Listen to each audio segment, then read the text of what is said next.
इन्होंने इस संघर्ष को आगे बढ़ाया, इस आंदोलन को आगे बढ़ाया।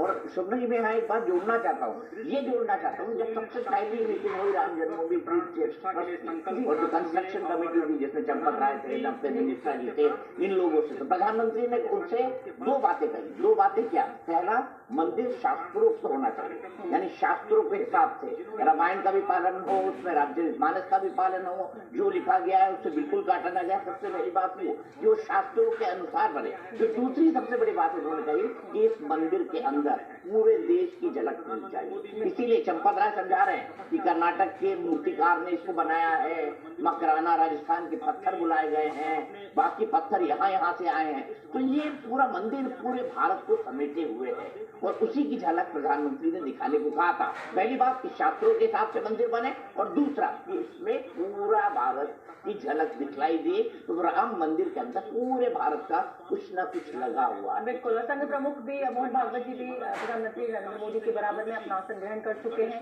गर्भगृह में रामलला की प्राण प्रतिष्ठा की जो पूजा अर्चना है, विधि है, वो अब प्रारंभ हो चुकी है, शुरू हो चुकी है।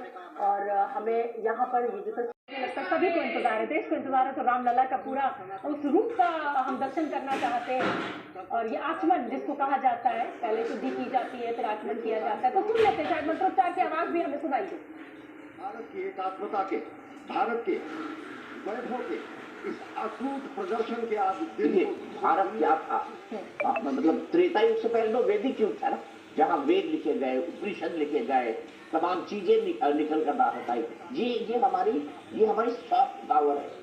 मोदी जी के आने से पहले 2014 से पहले इस सॉफ्ट पावर का दुनिया में मैंने प्रदर्शन नहीं देखा था। सोचना जी, मैं 1998 से विदेश में जा रहा हूँ, कवर कर रहा हूँ, लेकिन मोदी जी के आने के बाद ये जो भारत की सॉफ्ट पावर है ना, ये वॉशिंगटन की सड़कों में भी दिखाई दी, व्हाइट हाउस के सामने भी दिखाई दी, यूनाइटेड नेशन के सामने भी दिखाई दी, टेन डाउनिंग स्ट्रीट पर दिखाई दी।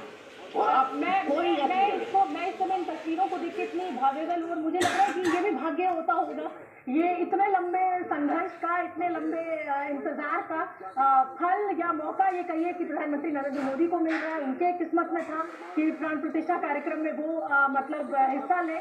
तो ये सब बड़ी ऐसी तस्वीरें हैं जो जिनका इंतजार वर्षों से देश ने किया है, सनातन में विश्वास रखने वालों ने किया है, तमाम हिंदू आस्था बिल्कुल। और ये किस्मत, मैं इसको कहूंगी कि ये भी किस्मत है कि किसको ये मौका मिलता है। और ये आज प्रधानमंत्री नरेंद्र मोदी के भाग्य में था ये मौका और आज उनको मिल रहा है और ये अच्छी बात है। और बहुत ही जो कहा जाए भव्य रूप से